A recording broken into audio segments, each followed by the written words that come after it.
Welcome to the channel. दोस्तों, जैसे आपको पता है हम मैकेनिकल प्रॉपर्टीज ऑफ सॉलिड्स के डिस्कशन में हैं और इस डिस्कशन में आज का हमारा 5वां लेक्चर है। और इस 5वें लेक्चर में आज हम एक एक्सप्रेशन पढ़ने वाले हैं, जो एक्सप्रेशन है strain energy and strain energy per unit volume का एक्सप्रेशन। बहुत ही इंपॉर्टेंट एक्सप्रेशन है दोस्तों। अगर एग्जाम में इस टॉपिक पे एक्सप्रेशन आएगा तो यही एक्सप्रेशन आएगा, ये आप समझ लीजिए।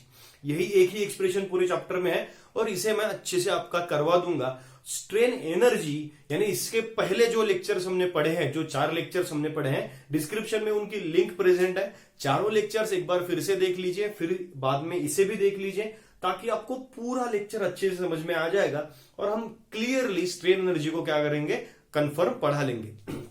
बेटा, सबसे पहली बात, पहले हमने इलास्टिसिटी पढ़ी है, हमने फिर स्ट्रेस पढ़े हैं, फिर स्ट्रेन पढ़े हैं और फिर हमने मॉडुलस पढ़े थे कल के लेक्चर में। तो आज हम मॉडुलस के आगे बढ़ते हैं। मॉडुलस कौन कौन से थे?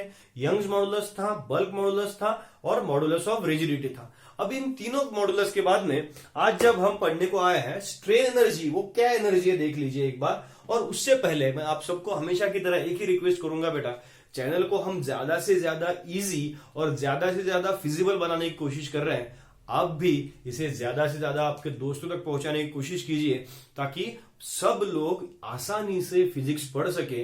और ये जो सब तरफ फिजिक्स के नाम पे बहुत ही लोग एक्सप्लॉयटेशन करते हैं, उसे हमें क्या करना है, बंद करना है दोस्तों। तो सबसे पहली बात, हम स्ट्रेन एनर्जी को देख लेते हैं। हमारे पास एक वायर है जो हमने डायग्राम में दिखा दिया। अब इस वायर को मैंने क्या कर लिया, इलोंगेट कर लिया है। अब अगर इस वायर को मैंने इलोंगेट कर लिया है तो यहां पे डिस्प्लेसमेंट प्रोड्यूस हो चुका है। डिस्प्लेसमेंट अगर हो गया है, ये फोर्स है, इसकी वजह से क्या हो गया, डिस्प्लेसमेंट हो गया। L is the displacement. इस फोर्स के वजह से ये डिस्प्लेसमेंट हो गई तो वर्क डन भी परफॉर्म हुआ। और वो वर्क डन जो इलोंगेशन के दौरान तैयार हुआ है, वो work done it will be stored in the form of energy and that energy will be called as strain energy. समझ में आ रहा है आपको? यानी कोई भी वायर अगर एक्सटेंशन के समय, एक्सटेंशन एक बार मैं देख लेता हूं आपको दिख रहा है कि नहीं अच्छे से,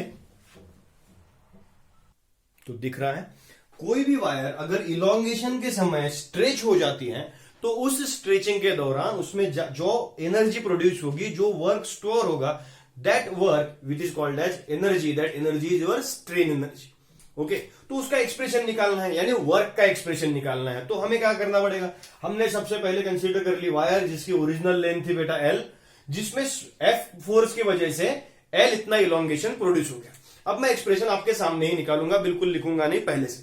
अब हमने सबसे पहले क्या कंसीडर कर लिया, let us consider Young's modulus, Young's modulus Y as longitudinal stress,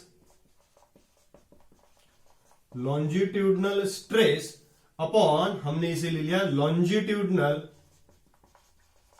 strain. तो y is equals to formula बन गया, लॉन्जिट्यूडनल स्ट्रेस है f upon a, longitudinal strain है small l upon capital L।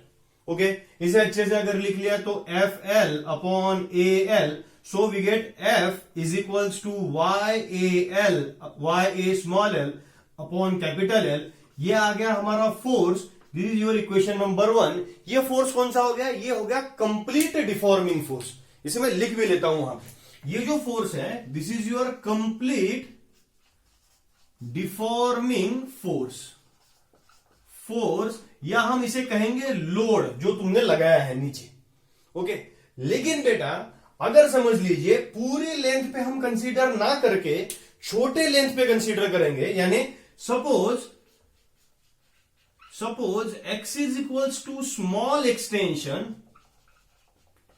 and let us say small f, it is the small force which is responsible for this extension। तो हम क्या करेंगे, small force की value निकालेंगे, फिर उसे क्या करेंगे, इंटीग्रेट करेंगे, x को इंटीग्रेट करेंगे बिटवीन 0 to l। तो हमारा फॉर्मूला एक्सप्रेशन क्या बन जाएगा, देखिए यहां पे, that small f is equals to YA x upon क्या होगा, कैपिटल L बन जाएगा। This is your small force. ये कौन सा फोर्स बन गया आपका, स्मॉल फोर्स बन गया। तो वर्क डन भी अगर हम स्मॉलर निकालेंगे, DW is equals to let us say small work done, DW को हमने स्मॉल वर्क डन ले लिया, तो DW is equals to F into small displacement थी हमारी DX।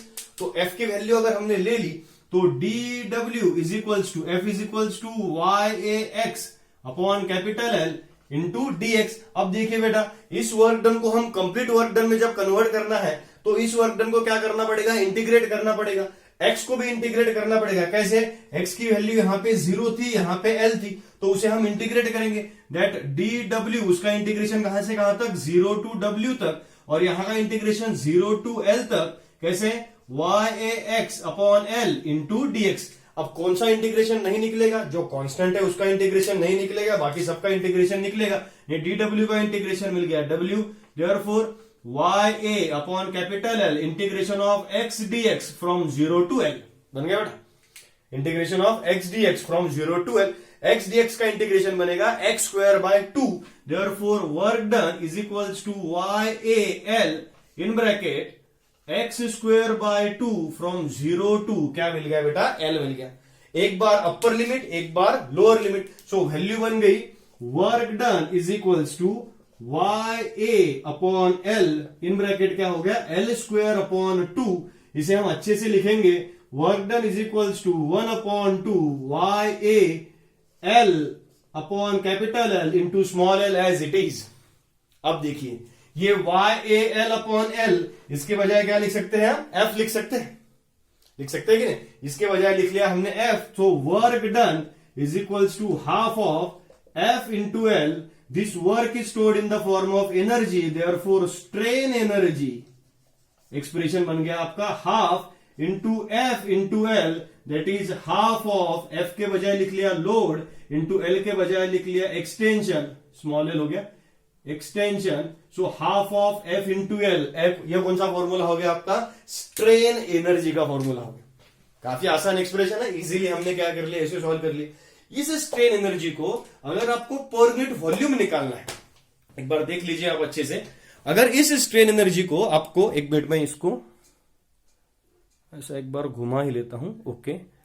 तो इसको अगर पर यूनिट वॉल्यूम निकालना है, पर यूनिट वॉल्यूम, तो इसको डिवाइडेड बाय क्या हो जाएगा, वॉल्यूम हो जाएगा। तो उसको डिवाइडेड बाय वॉल्यूम निकालने के लिए हम क्या करेंगे, उसी एक्सप्रेशन को डिनोमिनेटर में वॉल्यूम ले लेंगे। चलिए इसको पर यूनिट वॉल्यूम में निकाल लेते हैं, यहां पे निकाल लेते हैं। जैसे यहां पे ले लेंगे हम strain energy per unit volume, यानी क्या होगा, strain energy per unit volume is equals to strain energy upon volume. यानी स्ट्रेन एनर्जी कितनी है, half of F into L upon volume V, यानी half of F into L। Volume कितना होता है वायर का, area into length, okay, area into length, area into L capital length. So F upon A के बजाय क्या लिख सकते हैं, स्ट्रेस, और L अपॉन L के बजाय क्या लिख सकते हैं, स्ट्रेन। तो strain energy per unit volume कितनी बन गई, हाफ ऑफ स्ट्रेस इंटू क्या बन गया बेटा, strain. This is the expression for strain energy per unit volume, half of stress into strain, and this is the expression for strain energy, half of load into extension। दोनों expression बहुत ही आसानी से हमने कर लिया।